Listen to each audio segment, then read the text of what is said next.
Hello friends, welcome back. We will learn today about demand. So it is important to understand what is demand because this is the first and elementary topic of economics. Well, when we talk about demand, it refers to the various quantities of goods and services that consumer is willing and able to purchase at various price during a given period of time. Other things remain equal. Well, what is the meaning of this? We can see here the very important point. The first thing is various quantities. Second is consumer is willing. And third point is ability of purchase or ability to purchase at various price during a given period of time. Fine. So here we consider other things remain equal or unchanged. Why? That will we learn in our another topic, that is demand function. But अभी आप इतना ही समझें कि अलग अलग prices पे एक particular time के अंदर में कंज्यूमर किसी भी प्रोडक्ट की क्वांटिटीज़ को डिफरेंट क्वांटिटीज़ को अलग अलग प्राइजेस पे परचेस करने के लिए कितना विलिंगनेस रख रहा है एंड एबिलिटी रख रहा है परचेस की. उसके पास पैसा भी है प्लस वो उस चीज़ को ख़रीदना भी चाह रहा है. इसी को हम डिमांड कहते हैं. सो इस डिफिनीशन से कुछ चीज़ें हम देख सकते हैं. That is known as 3 essentials of demand. इनके बिना डिमांड नहीं होता.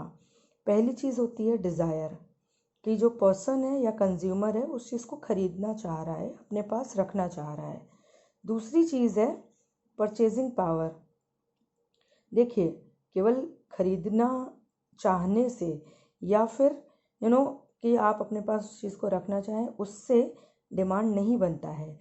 डिमांड के लिए जो बहुत इम्पॉर्टेंट चीज़ है वो ये है कि उस इंसान के पास पैसा भी होना चाहिए.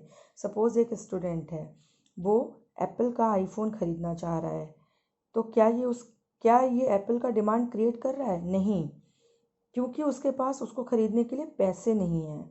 वहीं एक बिजनेसमैन है जो कि एप्पल का आईफोन ख़रीदना चाह रहा है या मैकबुक ख़रीदना चाह रहा है या वो और चीज़ें ख़रीदना चाह रहा है जैसे कि मर्सिडीज़ वगैरह, तो उसके पास उसके पैसे हैं, ठीक है, एंड विलिंगनेस टू पे, और वो उस प्राइस को पे करने के लिए विलिंग भी है.